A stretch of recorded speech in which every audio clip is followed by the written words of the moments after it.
하나님께 영광을 돌립니다. 감사합니다. 자, 우리 옆 사람과 한번 이렇게 인사하겠습니다. 사명자가 됩시다. 사명자가 됩시다.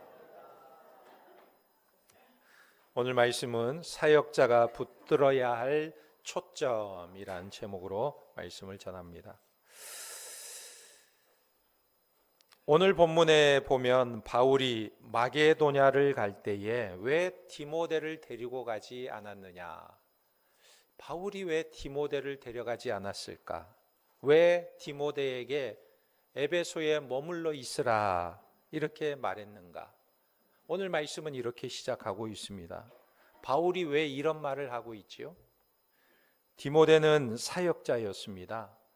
사역자란 교회에서 하나님의 말씀을 전하거나 봉사를 하거나 여러 가지 주님께서 맡겨주신 일들을 감당하는 자들이에요. 꼭 목회자만 말하는 것이 아닙니다. 선교사도 포함되고 주일학교 교사도 포함되고 찬양대원도 있고 주방에서 봉사하는 분도 있고 구역에 섬김이도 있고 모든 봉사자들이 사역자인 것입니다. 사역자라는 것은 말 그대로 하나님을 위해 일하는 일꾼인 것입니다. 그러니까 우리 모두가 다 대부분 해당되는 이야기이죠. 본문에서 그 사역자 중에 목회자인 디모데를 개인적으로 편지를 보내는 것입니다. 그런데 사역자들은 늘 하나님의 일을 하면서도 이런 고민에 빠질 때가 있어요. 나는 이 일의 적임자인가? 내가 이 일을 맡아서 하는 게 맞는가? 내가 이 일을 잘하고 있는가? 하는 생각 때문에 낙심이 오고 유혹이 찾아올 때가 있습니다. 그뿐만 아니라 내가 맡은 일에 대한 부담감, 잘 감당할 수 있을까? 실패하지는 않을까? 열매 맺지 못하면 어떡할까? 또 다른 사람과 비교해서 내가 뒤떨어지면 어떡하나? 이런 모든 부담이 사역자를 괴롭히기도 하는 것입니다. 그럴 때마다 그 일에 대해서 도망치고 싶은 마음이 들 때가 있어요.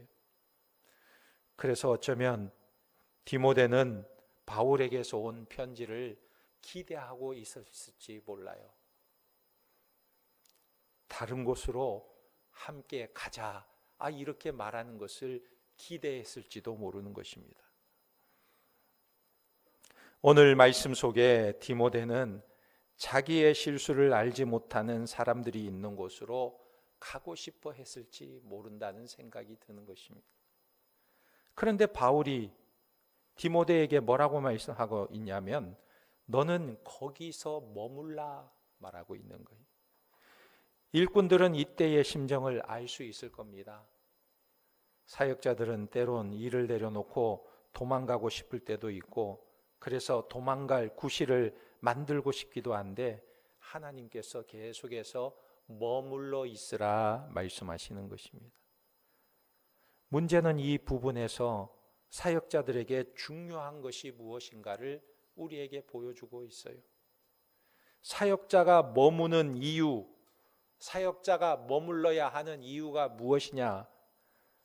사역자가 하나님의 일로부터 도피하고 싶은 유혹과 낙심을 벗어나려면 어떻게 해야 하는가? 그 대답은 하나님의 사역자들은 자기가 하는 일에 초점을 바르게 맞추어야 하는 것입니다. 그래서 첫 번째 초점이 무엇이냐면 경륜이냐 변론이냐입니다. 3절 이하에 보면 내가 마게도냐로 갈 때에 너를 권하여 에베소에 머물라 한 것은 어떤 사람들을 명하여 다른 교훈을 가르치지 말며 신하와 끝없는 족보에 몰두하게 하지 말게 하려 함이라.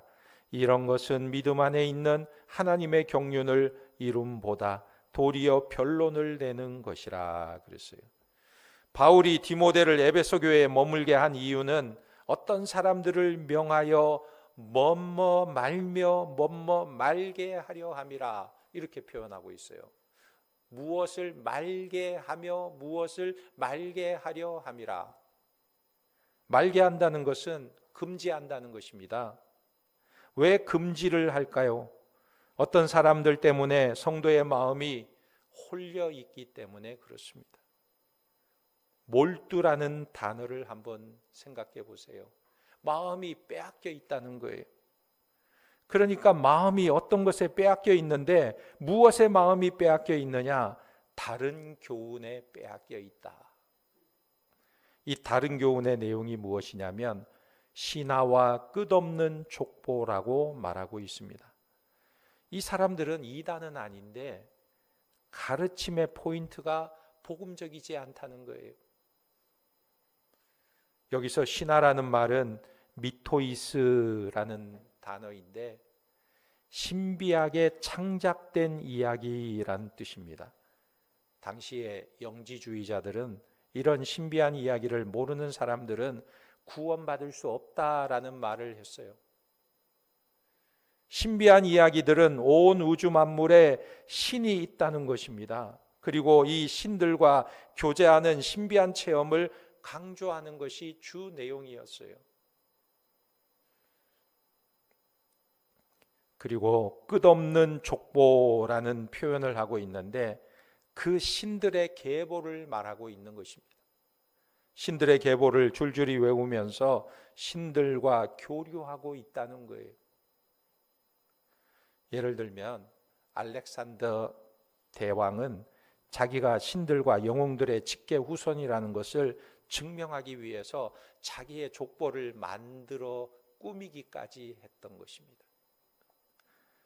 그런데 에베소 교회의 어떤 사람들은 이런 것들에 몰두했다고 말하고 있어요. 그래서 신앙의 중요한 관심사가 복음, 내가 무엇을 믿어야 하고 어떻게 믿어야 하는가 보다는 신비한 체험의 이야기가 난무하는 모습을 보게 되는 것입니다. 허탄한 족보 이야기를 끊임없이 말하는 모습을 보게 되는 거예요. 그래서 지금 바울은 무엇을 말하고 있냐면 신화와 끝없는 족보에 몰두하지 말라 말하고 있는 것입니다. 신기한 체험 이야기를 하기보다 하나님의 복음에 바로 설 것을 말하고 있는 것입니다. 신비한 체험 이야기나 복음보다 이것을 더 강조하는 것은 좋은 신앙이 아닌 것입니다. 왜냐하면 4절에 보면 신화와 끝없는 족보에 몰두하지 말게 하려 함이라. 이런 것은 믿음 안에 있는 하나님의 경륜을 이름보다 도리어 변론을 내는 것이라 그랬어요. 복음이 아닌 것으로는 하나님의 경륜을 이루어가지 못한다. 이 경륜이라는 말이 무슨 말입니까? 오이코노미아, 하나님의 집을 세우는 계획, 이것을 이루어가지 못한다는 거예요. 그리고 오히려 변론과 말다툼이 난무하게 된다는 것입니다. 예를 들어서 한 교회 안에서도요, 서로 의견이 차이가 날 수도 있습니다. 어느 교회에서 성가대 가운을 새로 맞추기로 했는데 어떤 그룹의 사람들은 이번에 가운은 거룩함의 상징인 흰색을 우리가 가운으로 맞춥시다. 이렇게 주장을 했어요. 그런데 또 소수의 몇 사람은 그 흰 색깔보다는 좀 더 우아하고 차분한 베이지색으로 합시다. 이렇게 주장하는 사람이 있었어요. 여러분 어떤 게 나을까요? 흰색이 좋을까요? 베이지색이 좋을까요? 설명을 거기다 붙인다면 거룩함의 상징인 흰색으로 하면 좋겠습니다. 아니면 우아하고 차분한 베이지색을 하면 좋겠습니다. 서로 의견이 안 맞아서 결국은 투표까지 하게 되었는데 결국은 한 색깔로 결정이 되었어요. 그런데 그 색깔을 반대했던 사람들이 자기들의 영적인 안목을 무시했다고 성가대를 내려놓았어요. 성가대를 내려놓았어요. 하나님을 찬양하려는 마음보다 내가 입을 옷 색깔이 우상이 된 우스운 사례인 것입니다. 교회에서 자꾸 복음이 아닌 다른 것을 주장하고 성경의 분명한 진리가 아닌 것을 가지고 시시비비 따진다면 이것은 허탄한 것을 쫓는 모습인 거예요. 여러분들은 하나님의 경륜을 이루어가는 사역자들입니까? 아니면 변론을 일으키는 자들입니까? 하나님의 사역자는 하나님의 경륜, 구원의 계획을 이루어가는 사람들인 것입니다. 그러므로 허탄한 신화나 변론에 치우치지 않고 하나님의 복음에 붙들려 있는 자들이라는 거예요. 그 다음에 두 번째로 우리가 초점을 맞춰야 될 것은 율법의 선생이 아니라 사랑의 초점을 맞추어야 하는 것입니다. 5절에 보면 이 교훈의 목적은 청결한 마음과 선한 양심과 거짓 없는 믿음에서 나오는 사랑이거늘 그랬어요. 교훈이라는 말은 가르침으로 교회 안에서 가르치는 사역에 목적이 있어야 한다는 말이에요. 가르침에는 목적이 있다. 그게 무엇입니까? 사랑이라는 거예요. 사랑. 중간에 나오는 청결한 마음, 선한 양심, 거짓 없는 믿음은 사랑의 모판인 거예요. 사랑이 나오는 근원이라는 것입니다. 그러니까 이 세 가지가 중심 내용이 아니라는 거예요.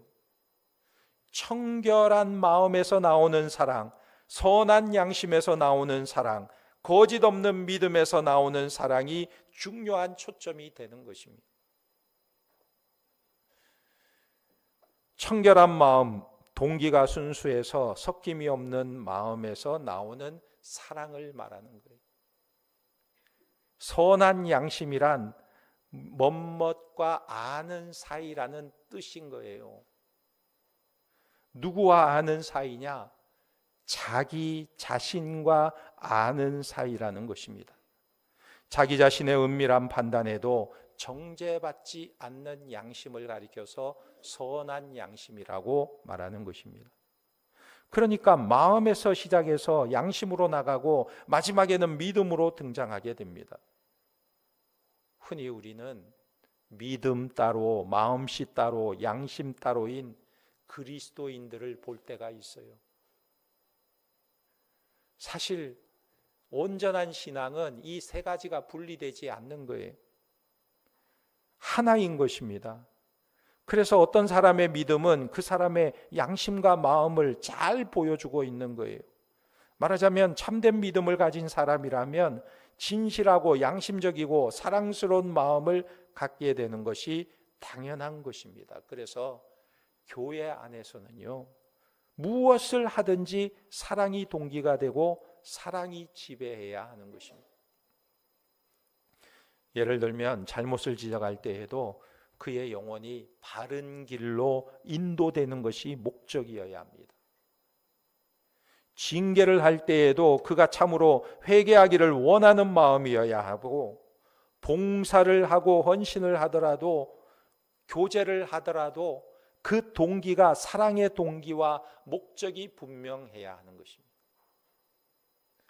그러므로 교회 안에서는 파괴적인 사고방식, 파괴적인 말버릇은 금해야 하는 것입니다. 일어나서는 안 되는 거예요. 어떤 사람의 섬김과 봉사가 진실한가 아닌가는 그 열매가 사랑이냐 아니냐로 측정되어야 한다는 것입니다.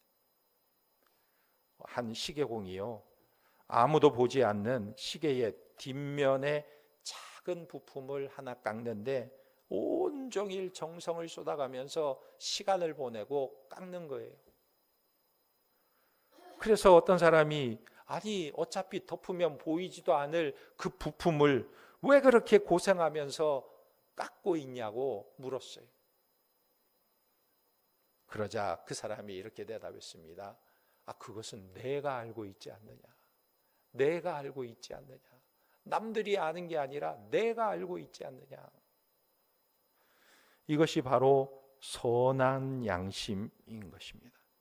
남들은 속여도 자신은 은밀한 판단 앞에서 정직해야 되고, 그 당담함에서 나오는 믿음만이 거짓 없는 사랑을 실천할 수 있는 동력을 얻게 된다는 것입니다.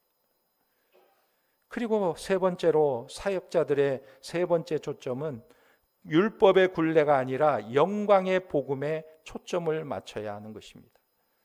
오늘 말씀은 율법의 선생이 되려는 사람들과 영광의 복음을 맡은 자와의 차이를 말하고 있어요.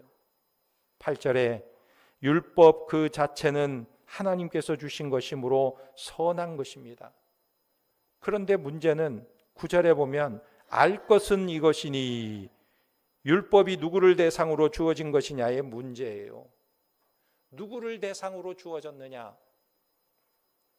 옳은 사람, 의로운 사람을 대상으로 주신 것이 아니라 불의한 자를 위해 주셨다는 거예요. 어떤 할머니가 주일 저녁에 예배당 주변에서 근무하고 있는 경찰관에게 이렇게 말했다고 합니다. 젊은 양반, 죄 짓는 사람이 없다면 당신은 일자리를 잃겠군요. 경찰한테, 젊은 양반, 죄 짓는 사람이 없으면 당신은 일자리를 잃겠군요. 그랬다고 해요. 그러나 여러분, 그런 일은 일어나지 않을 것입니다. 절대로 일어나지 않아요. 세상은 가면 갈수록 경찰이나 법이 필요 없는 세상이 오는 것이 아니라 오히려 더 무법적인 세상이 되어가는 거예요. 그래서 하나님께서 율법을 주신 것입니다. 9절 10절 말씀을 보세요. 알 것은 이것이니 율법은 옳은 사람을 위하여 세운 것이 아니요 오직 불법한 자와 복종하지 아니하는 자와 경건하지 아니한 자와 죄인과 거룩하지 아니한 자와 망령된 자와 아버지를 죽이는 자와 어머니를 죽이는 자와 살인하는 자며 음행하는 자와 남색하는 자와 인신매매를 하는 자와 거짓말하는 자와 거짓 맹세하는 자와 기타 바른 교훈을 거스르는 자를 위함이니. 그랬어요. 뭐라고 말하고 있습니까? 뭐뭇이 아니요 오직 뭐뭐하는 자를 위함이니. 이 말씀을 주목해 보세요.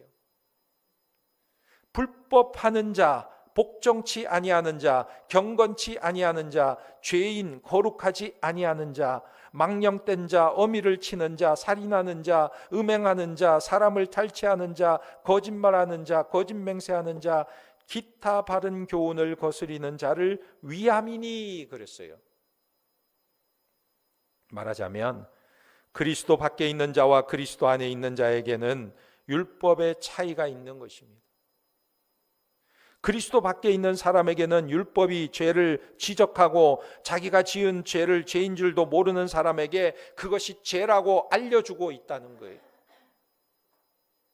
이것이 율법의 역할이라는 것입니다. 그러나 예수 그리스도를 통해서 하나님과 화해한 사람들에게는 신앙의 짐이 아니고 강제가 아닙니다. 우리의 속사람을 변화시키기 위해서 주신 성령의 법이라는 거예요. 그러므로 우리는 율법이 아니라 영광의 복음을 쫓아가는 사람들인 것입니다. 우리는 율법 아래 있지 않고 그리스도의 은혜 아래 있는 자들인 것입니다. 여러분, 우리가 사역을 하다가 부담스러워서 이 자리를 피하고 싶을 때마다 가슴에 손을 얹고 이 세 가지를 다짐해야 하는 것입니다. 나는 말싸움꾼이 아니라 하나님의 뜻을 이루는 일꾼이다. 나는 정죄하는 율법 선생이 아니라 영혼을 품는 사랑의 사람이다. 나는 율법의 메인 종이 아니라 영광의 복음을 맡은 자다. 이 거룩한 자존감을 가질 때 우리는 어떤 상황에서도 기쁨으로 머물며 사명을 감당할 수 있는 것입니다. 이런 하나님의 귀한 일꾼들이 다 되시기를 예수님의 이름으로 축원합니다. 아멘. 기도하겠습니다. 하나님 아버지, 우리에게 그곳에 머물러 있으라 명하신 주님의 음성을 듣습니다. 우리가 하나님의 경륜을 이루며 사람을 살리는 일에 쓰임받게 하시고 율법의 선생이 아니라 청결한 마음과 선한 양심에서 나오는 진실한 사랑으로 봉사하는 일꾼들이 되게 하여 주시옵소서. 주님께 모든 것 의지하오며 예수님의 이름으로 기도하옵나이다. 아멘.